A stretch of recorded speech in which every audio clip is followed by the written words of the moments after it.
What's up, all my movie-loving maniacs? This your boy Bangful B, and after seeing the original Lion King in the theaters for the first time in years since I probably saw it when I was a kid, I decided to continue my Lion King deep dive by reviewing all the straight-to-video sequels, which are The Lion King 2, Simba's Pride, and The Lion King 1.5. Which I'll get to at another time. But for right now, let's talk about The Lion King 2, Simba's Pride. And this film does take place after the first film, in which Simba and Nala, they give birth to their daughter, Kiara. And of course, like the first film, Simba tries to teach her how to become the ruler of Pride Rock, but some herd of lions and lionesses that are basically known as Scar's followers, they are banished away from the Pride lands. One of the little cubs in that group is Kovu, and he is groomed to take Scar's place.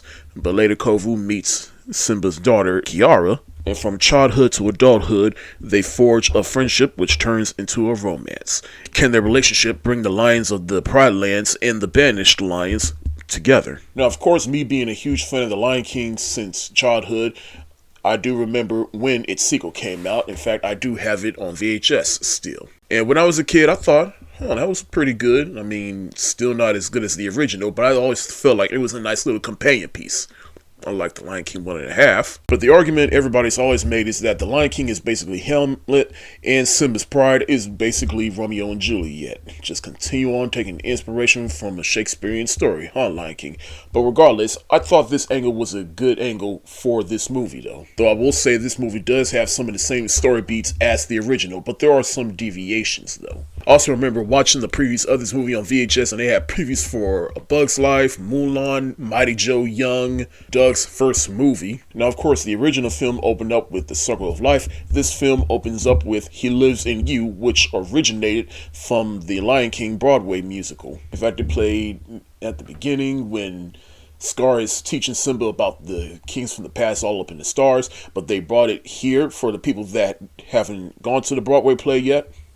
But I've always liked this song. I've always felt like, of all the songs, this is probably my favorite and is probably most in line with the original. It is a beautiful song, and it's a great song to open up this movie. But this movie is basically the ending of the original film, because at the original film, we saw Simba holding up his offspring, and I guess Kiara is that offspring. This is basically the end of the movie. I also like how Timon and Pumbaa's, they immediately become the cool uncles, think that they're going to have some time with what they think is a boy, but then Rafiki corrects them and tells them, "It is a girl." Girl! Girl! And Kiara is in many ways like Simba. She's adventurous, she's curious, and then Simba, he's trying his best to be the great king his father was, and he's on dad mode and doesn't want her to branch off the path that he set for her. And I even like the little banter between Simba and Nala when he was like, "Do you remember all the dangers we got ourselves in?" And then Nala corrects him and says, "You mean all the dangers you got us in?" But of course, Kiara branches off by herself, and then Timon and Pumbaa, they follow her, but then she loses them, and that's when she meets Kovu, and the two of them, they hit it off immediately, and then next thing you know, all that is ruined when Simba comes in and stops it, and then there's Zira, who is the leader of the banished lions, and she is a cold-hearted follower of Scar, and she believed everything he stood for, and she just want to take back the Pride Lands, even if that means having an offspring like Kovu. Now, I will say, the same little criticism I have for this movie is the same one I have for this one. So, there's not that many male lions, so you know where I'm getting at with this. And so they all separate, and Simba, he tries to teach Kiara about how we are all one, and then that's when we get the next song number, which is We Are One, which is another great song, I must say. And real quick, I do got to mention that they did bring back some of the original voice actors from this movie, like Matthew Broderick comes back to voice Simba, Kelly returns to voice Nala, Nathan Lane and Ernie Sabala return to voice Timon and Pumbaa, Robert Gilming returns to voice Rafiki. However, Rowan Atkins does not return to voice Zazu. That is Edward Herbert. And then we go to the Banished Lions, in which Suzanne Plashie, forgive me if I mispronounce her name, voices Zira. Andy Dick plays her other son, Noku. And he's basically like any other Andy Dick lion type, and he basically brought his energy to that character, and he's a tragic character in itself, which I'll get into in a little. But I somewhat like her music number. It's called My Lullaby. I mean, it's nowhere near as great as Be Prepared, but it's alright.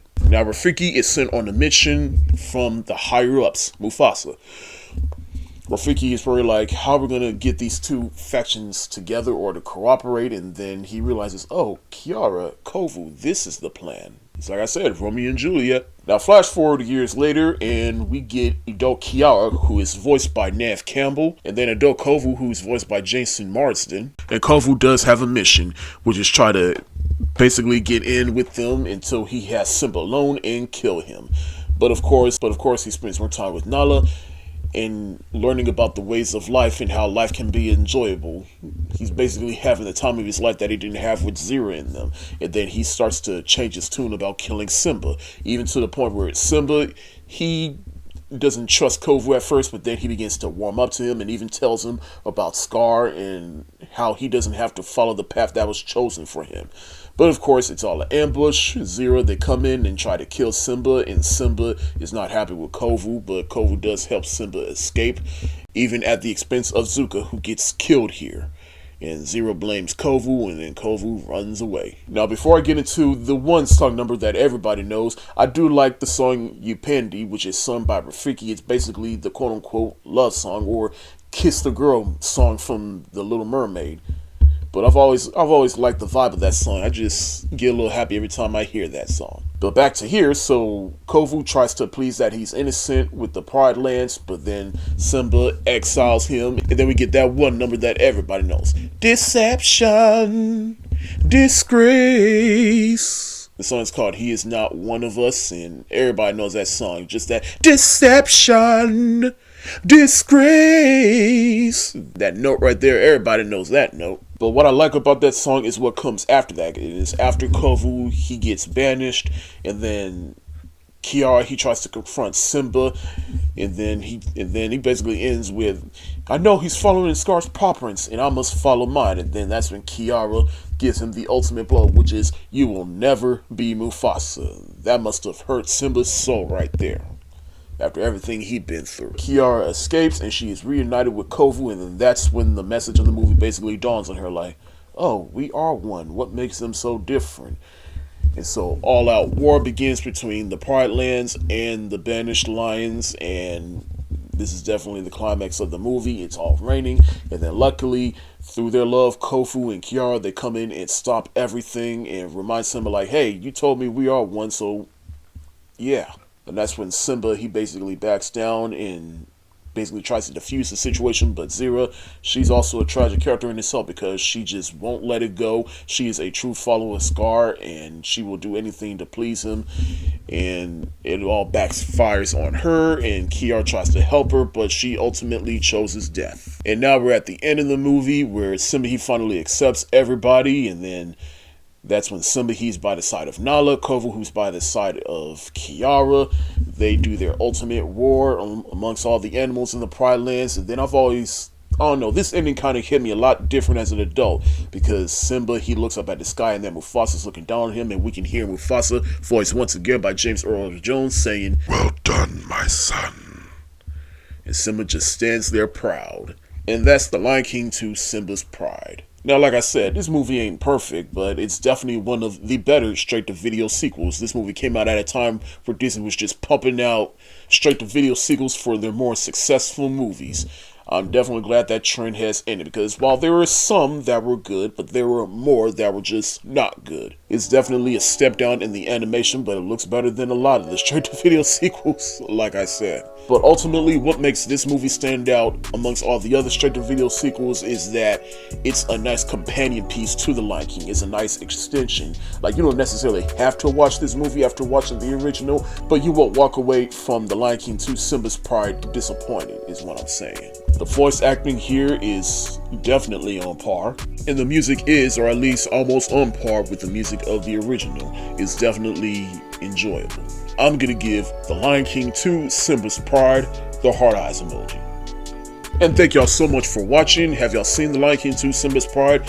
Do you like it? Do you still like it? Or do you not like it? Now watching with adult eyes? Let me know in the comments section below. This your boy Bang for B. Stay safe, wash your hands, peace.